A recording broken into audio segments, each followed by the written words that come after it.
Hello అందరికీ ఈరోజు వీడియోలో ఎంతో టేస్టీగా ఉండే గీ పొంగల్ ఈజీ వేలో ఏ విధంగా చేయాలో చూద్దాం. ఇందుకోసం ఇక్కడ నేను 150 గ్రాముల బియ్యం తీసుకున్నాను. అలాగే 150 గ్రాముల పెసరపప్పును తీసుకున్నాను. పొంగలి కోసం బియ్యం పెసరపప్పు ఈక్వల్ క్వాంటిటీలో తీసుకోవాలి. ఇప్పుడు ఈ బియ్యం పప్పుని వాష్ చేసి కుక్కర్లోకి తీసుకోవాలి. ఒక గ్లాస్కి 2.5 గ్లాసుల చొప్పున వాటర్ యాడ్ చేయాలి.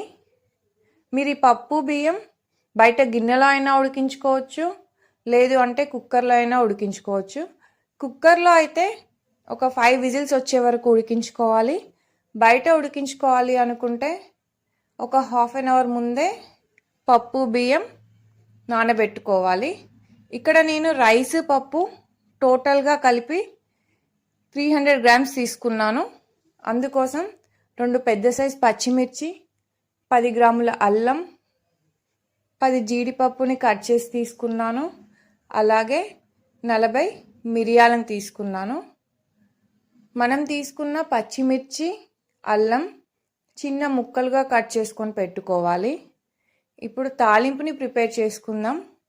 తాలింపు కోసం స్టవ్ మీద కడాయి పెట్టుకొని 2 టీ స్పూన్స్ నెయ్యిని వేసి, నెయ్యి హీట్ అయ్యాక మిరియాలు, జీడిపప్పుని యాడ్ చేయాలి.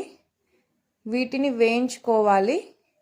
జీడిపప్పు లైట్ బ్రౌన్ కలర్ వచ్చాక మనం కట్ చేసి పెట్టుకున్న పచ్చిమిర్చి ముక్కలు, చిన్న అల్లం ముక్కలను యాడ్ చేసి ఫ్రై చేయాలి. ఇవి ఫ్రై అయ్యాక స్టవ్ ఆఫ్ చేసుకోవాలి. ఇప్పుడు మనం ఉడికించి పెట్టుకున్న పప్పు బియ్యంని మిక్స్ చేయాలి. అవసరమైతే వాటర్ని యాడ్ చేసుకోవాలి.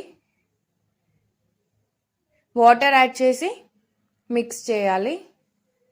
కన్సిస్టెన్సీ అనేది వీడియోలో చూపెట్టే విధంగా ఉండాలి. ఈ కన్సిస్టెన్సీ వచ్చే వరకు వాటర్ యాడ్ చేయాలి.